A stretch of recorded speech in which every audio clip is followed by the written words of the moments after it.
Hi friends, welcome to Riya of cooking. இன்றைக்கி நம்ம என்ன பார்க்க போகிறோம்னா, நம்ம பொட்டேட்டோ 65 எப்படி பண்ணுறதுன்னு தான் பார்க்க போகிறோம். வாங்க எப்படி பண்ணுறதுன்னு பார்ப்போம். இதுக்கு ஒரு 5 பொட்டேட்டோ எடுத்து வச்சுருக்கேன். தேவையான பொருட்கள் பார்த்துக்கலாம். மைதா மாவு 1 கப்பு, கார்ன்ஃப்ளவர் ஒரு அரை கப்பு, அரிசி மாவு ஒரு 1/4 கப் எடுத்துக்கணும். 1 லெமன் எடுத்துக்கலாம். 2 ஸ்பூன் மிளகாத்தூள் எடுத்துக்கலாம். ஒரு முட்டை, இஞ்சி பூண்டு பேஸ்ட்டு, மஞ்சத்தூள். உருளைக்கிழங்க நம்ம நல்லா தோல் சீவி நம்ம அவிச்சுக்க போகிறோம். வாங்க எப்படி என்ன பாருங்க. இந்த அளவுக்கு தோல் சீவி நல்லா இந்த மாதிரி கட் பண்ணி எடுத்து வச்சுக்கோங்க. இதை வந்து நம்ம ஒரு சட்டியில் மாற்றிட்டு ஒரு தண்ணி கொஞ்சம் தேவையான அளவு, இது மூழ்கிற அளவுக்கு தண்ணி ஊற்றி தேவையான அளவு உப்பு போட்டு நம்ம அவிச்சுக்க போகிறோம். ரொம்ப அவிக்கக்கூடாது, சும்மா ஜஸ்ட்டு ஒரு ஆவி வர அளவுக்கு அவிச்சு நம்ம எடுத்துக்கலாம். இது மூழ்கிற அளவுக்கு தண்ணி ஊற்றிக்கோங்க. தேவையான அளவு உப்பு சேர்த்துக்கலாம். பாருங்கள், இந்த அளவுக்கு கொதிச்சிச்சுன்னா போதும். இதில் வெந்த அளவே போதும், ரொம்ப வேக வேண்டாம். ஆஃப் பண்ணிடலாம் அடுப்பை.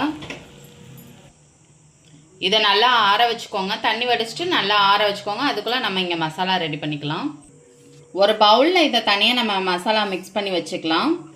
மைதா மாவு, அரிசி, இஞ்சி பூண்டு பேஸ்ட்டு, மிளகாய்த்தூள், ஒரு முட்டை உடைச்சு ஊற்றிக்கலாம். மஞ்சள் தூள், லெமன் புளிஞ்சது அதை சேர்த்துக்கலாம். பெருங்காயத்தூள் ஒரு சிட்டிகை சேர்த்துக்கலாம். மசாலுக்கு தேவையான அளவு மட்டும் நம்ம உப்பு சேர்த்துக்கலாம். நம்ம உருளைக்கிழங்குல ஏற்கனவே சேர்த்துருக்கோம். இப்போ நமக்கு மசாலா ரெடி ஆயிடுச்சு.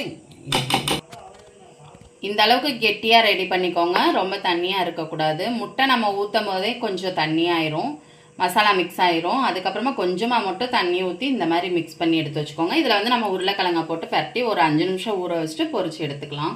இப்போ நல்லா ஊறிடுச்சு. இப்போ வந்து நம்ம பொரிச்சு எடுத்துக்கலாம்.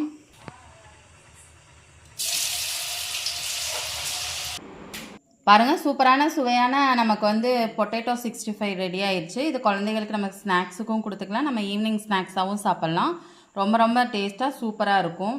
ட்ரை பண்ணி பாருங்கள். இந்த வீடியோ உங்களுக்கு பிடிச்சிருந்துச்சுன்னா லைக் பண்ணுங்க, ஷேர் பண்ணுங்க, கமெண்ட் பண்ணுங்க, சப்ஸ்கிரைப் பண்ணுங்க, கூட அந்த பெல் பட்டனை கிளிக் பண்ணுங்க. Thank you friends.